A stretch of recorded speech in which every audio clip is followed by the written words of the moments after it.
करून घेतील, जाऊ दे आवाज केलायचं, पण मामांपर्यंत तरी चला. जयराम पाटील नारायण बोंना घेऊन मामांच्या तळावरती आले. हे अशी लाखोचा जनसमुदाय पुढे सगळ्यांना कळलं नारायण बोंचं कीर्तन आहे. लाखोचा जनसमुदाय समोर आहे. माईक सिस्टीम रेडी आहे, गायक वादक सगळे रेडी आहे, पेटीचा सूर चालू आहे आणि नारायण बोंचं कीर्तन आता उभं राहणार आहे. नारायण बा विचार करतात मनामध्ये, नेमकं कीर्तन करायचं तरी कसं. समोर बाळू बाबा कीर्तन ऐकायला बसले.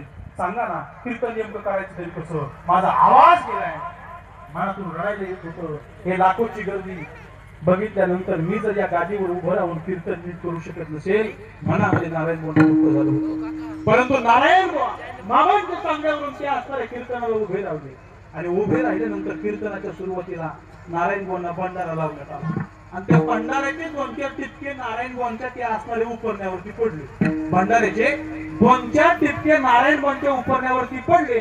नारायण बोंनी काय केलं, तो उपरनं झटकलं आणि बाळू मामा समोर बसले. बाळू मामांच्या मनामध्ये काय आलं काय माहिती, उठले, भंडाऱ्याचं भांड घेतलं आणि जी डोक्यावरून भंडाऱ्याची आंघोळ घातली नारायण बोंना, संपूर्ण भंडाऱ्यामध्ये नाहून टाकलं आणि नारायण बोंनी कीर्तन सुरू केलं. असाच वर लावला आणि समोर लाखोची गर्दी होती आणि आवाज गेला होता त्या महात्म्याचा.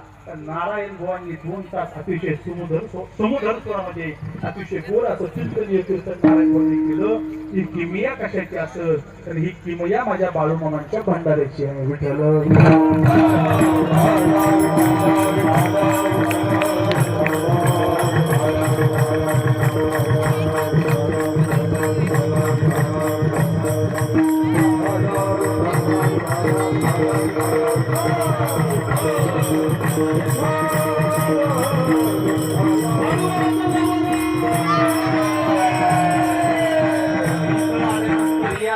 पालखीमधल्या कन्या मोठ्या भक्तिभावानं, इथं असणारा आंबील मोठ्या भक्तिभावानं प्या, इथं असणारा प्रसाद मोठ्या भक्तिभावानं रक्षण करा आणि इथं असलेला भंडारा भक्तिभावानं आपल्या कपाळाला लावा. आयुष्याचा उद्धार झाल्याशिवाय राहणार नाही गाड्यावर, आयुष्याचा उद्धार झाल्याशिवाय राहणार नाही. विठ्ठल